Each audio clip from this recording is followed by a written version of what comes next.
So today I'm making a syrup sponge pudding. It's an old English classic, what can I say? I think it reminds me of times when I was at school in the early 70s, 80s, and basically brings back those memories.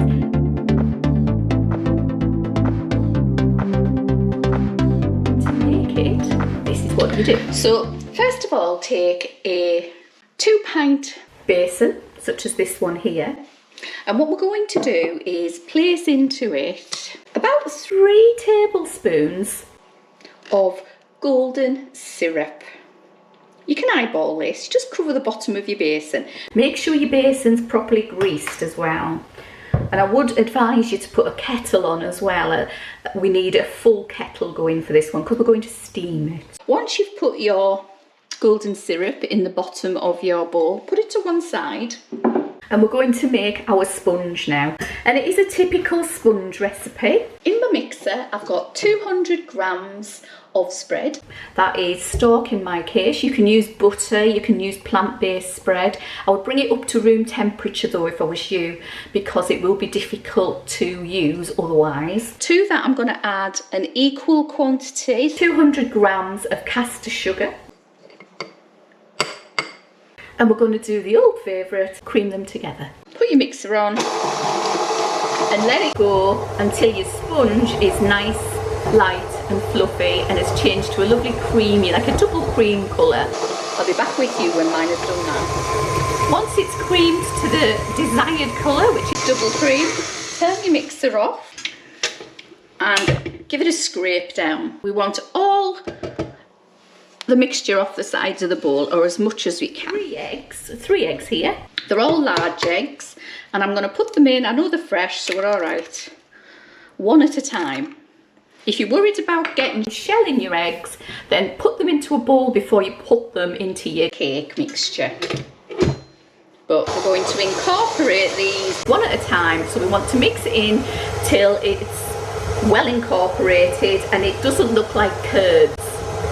Cottage cheese basically, and I'll continue till we're done. Once your eggs are completely incorporated, switch off your mixer and it's time to add some flavourings now. Now you can add whatever you want in flavourings. I'm going to add a little bit of vanilla because I like vanilla, and a little bit of lemon. I haven't got any lemon zest today, so I'm going to be using lemon extract. Now the thing is with lemon, it cuts through the sweetness of the syrup, so it will be a lovely little accompaniment. It'll go well with your syrup. So I'm going to put a tiny bit of lemon in. You don't need a lot. Little drop there, about half a teaspoon.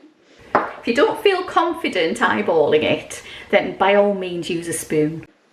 And a little bit of vanilla. And we'll just mix that in quickly. But you can flavour your sponge with whatever you've got in the house. Orange zest is good if you've got some oranges in. Something to cut through it, you know. Or if you haven't got anything, just leave it plain. It's up to you. Take your paddle off. Try not to be like me and get it all over your mixer. Take your bowl off your mixer, because we're going to add our flour. Then taking our bowl, we're going to give it a little, we're going to mix it around a little bit. With a mixer, sometimes it doesn't quite catch the bottom, and we're just making sure that it's all incorporated. Lovely. Now we're going to take a sieve and 200 grams, so that's another equal quantity of self-raising flour. Pop it in and sieve it in.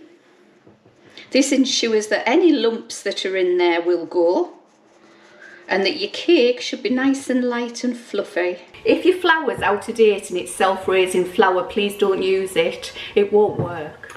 And then we're going to mix it in. Now to mix it in, take your spatula round and over and through, round, over, through. We don't want to over mix this. The idea is to keep the air in your mixture that you've created when you mixed it. We're going to place it on top of our golden syrup mixture.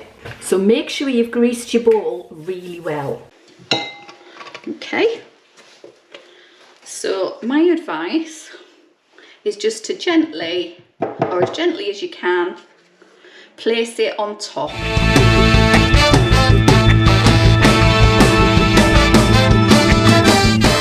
And then just move it around. Try not to press down too hard. And just push it around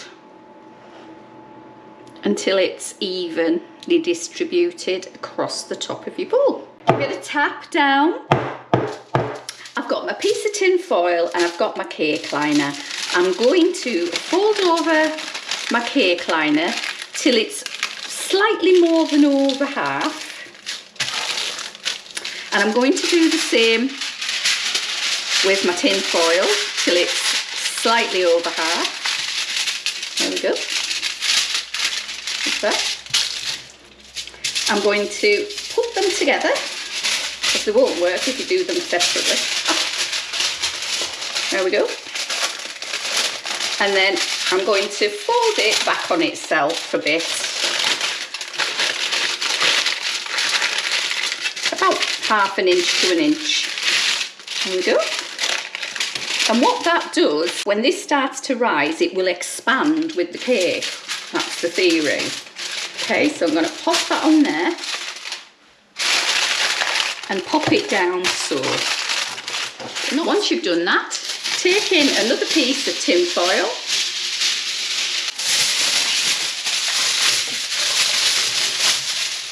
Fold it over and then over again. Because we're going to use that as a sling for our pudding, so that we can get it out. Then we're going to make a little knot in the top there, then put a tie in it all the way around. So tie a knot in it so that it seals the ring and stops any water getting in.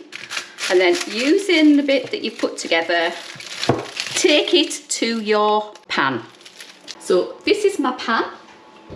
I have half filled it with water, or as much as I can, quarter filled it. Now I've lost the lid for my pan, so what I'm going to do is cover it in good old tin foil to create a lid, basically.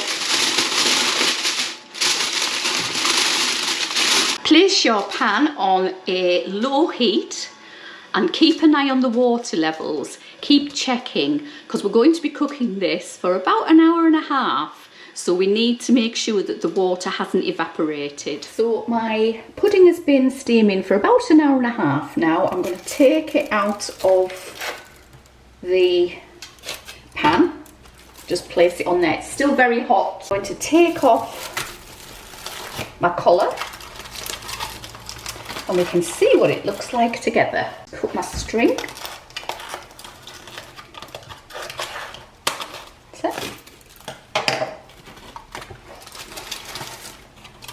There we go. And there we go. Just a little bit of sticking there. Smells lovely, I have to say. I've got a plate here ready.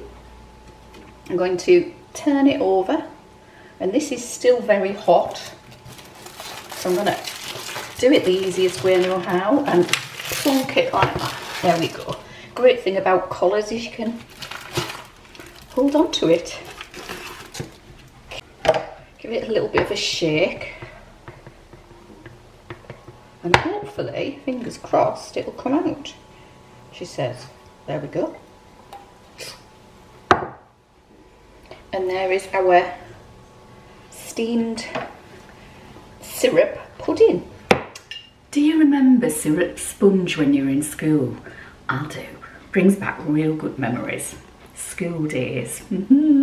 Sitting round those tables with benches and everything, waiting for your lunch. Oh. And it was all homemade, wasn't it? It wasn't brought in or pre-prepared. It was all made on the day. Anyway, syrup sponge. There you go. Just wait till it focuses. There you go. Let's have a taste. You've got to have it with custard, haven't you?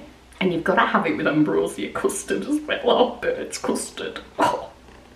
Sorry if you like it with cream. You have it with what you want. I'm having this. Anyway, let's have a look. Taste it. Memories.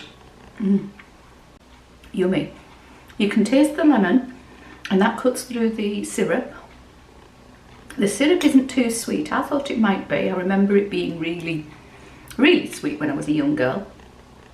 But I didn't have a sweet tooth when I was younger. I've kind of acquired it as I've got older. If you like what I'm doing, hit me up with a thumbs up. Subscribe. There's a little banner below that says subscribe. Just click that and it'll tell you about any videos that I've got coming up in your notifications. There's a little bell to this side actually. There's a little bell on the side there to click if you want to be notified that my videos are out, and it'll go right to your inbox. If you want to leave a comment or you've made this yourself, let me know. Send me a picture. I'm on Instagram, Facebook, TikTok. If you want to, drop me a line, that's fine. And I'll answer any questions that you have. But for now, thanks for watching. Liz out.